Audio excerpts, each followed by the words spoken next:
Assalamualaikum warahmatullahi taala wabarakatuh. Alhamdulillah, telah 2 minggu kita mempelajari pendidikan kesihatan. Jadi hari ini adalah minggu ketiga kita mempelajari pendidikan kesihatan.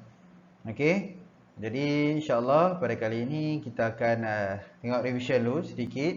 Kita telah pun mempelajari mengenali diri kita, mengenali alat-alat anggota seksual yang mana tidak boleh disentuh, dilihat, dirakam ataupun dipaksa untuk sentuh.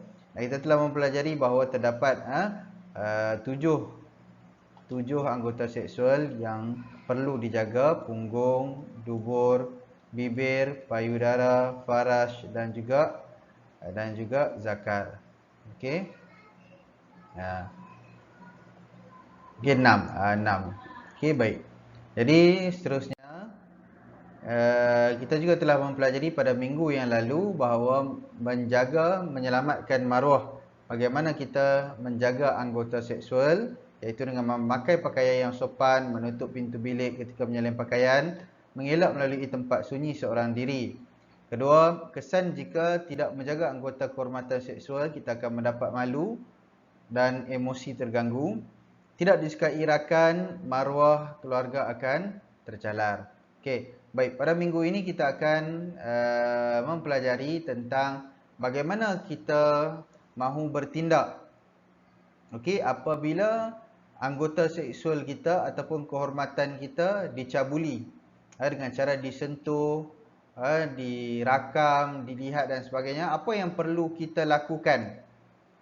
Okey, cuba tengok gambar-gambar ini. Okey, Ibu Justin selalu berpesan supaya tidak membiarkan orang lain menyentuh anggota seksualnya. Laporkan kepada orang dewasa jika dipercayai dewasa yang dipercayai jika berlaku sentuhan tidak selamat. Jadi siapakah orang dewasa yang kita sangat percaya? Maka kita laporkan kepada dia. Okey, kalau di rumah mungkin ibu dan ayah kita, orang yang kita percaya, maka kita laporkan kepada ibu dan ayah. Kalau di sekolah mungkin ada cikgu kaunseling, cikgu disiplin yang kita percaya. Okey, kita boleh laporkan kepada guru kelas, kita boleh laporkan. Okey, sekiranya maruah kita ataupun anggota seksual kita dicabuli, disentuh, dilihat, dipegang dan sebagainya. Okey, gambar yang pertama menyentuh bahagian genital kamu. Bila ada orang sentuh kita punya, kalau lelaki zakar lah, kalau perempuan faraj. Ada orang sentuh zakar kita ataupun faraj.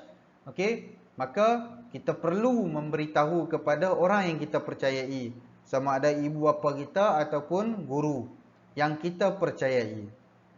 Okey, kerana apa? Kerana kita boleh mengambil tindakan yang cepat. Mungkin orang ini ada masalah gangguan emosi dan sebagainya. Sekiranya kita tidak melaporkan kepada orang yang kita percayai, orang dewasa yang kita percayai, ditakuti bahawa orang jahat ini dia akan mengulangi perkara-perkara tersebut sekali lagi.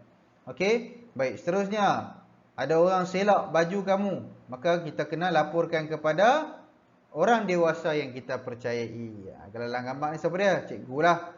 Okey, baik, laporkan kepada guru, ibu bapa ataupun polis. Jangan takut kalau mak ayah kita ataupun guru bawa pergi jumpa dengan polis, polis datang ke sekolah dan sebagainya. Cerita perkara sebenar yang berlaku, jangan sembunyikan. Okey, sekiranya kita sembunyikan perkara tersebut, okey, kita tidak boleh menyelesaikan masalah tersebut dan orang jahat tersebut akan terus melakukan perbuatan keji tersebut. Okey, apakah yang mungkin berlaku jika tidak berkata? Jika kita tidak berkata tidak kepada sentuhan tidak selamat. Jadi kalau kita diam, kita buat tak tahu ataupun kita tak kata tak mau, tidak kepada orang jahat tersebut, maka dia akan mengulangi sekali lagi perkara tersebut, kerana dia berani dan dia rasa bahawa kita tak kisah. Okey, apabila orang menepuk punggung kamu, ada orang main tepuk punggung, tepuk punggung kamu, laporkan kepada orang dewasa yang kita percayai. Meraba dada kamu, laporkan kepada orang dewasa yang kita percayai.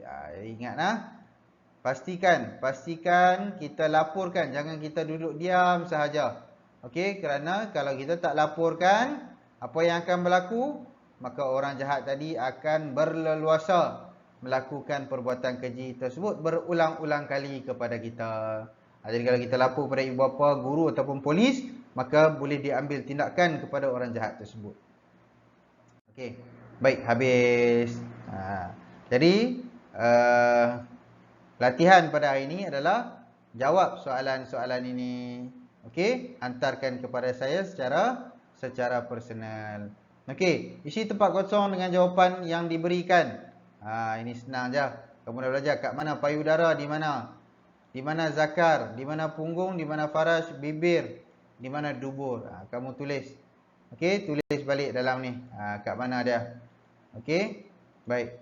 Tulis tindakan yang perlu diambil jika berlaku sentuhan tidak selamat pada anggota seksual. Apa yang kita nak kena lakukan? Laporkan kepada guru, laporkan kepada ibu ayah, laporkan kepada polis. Katakan tidak. Katakan tidak kepada penjenayah. Menjerit dengan meminta tolong kepada orang ramai. Okey? Baik, jadi cuba buat latihan yang saya berikan. Assalamualaikum warahmatullahi wabarakatuh.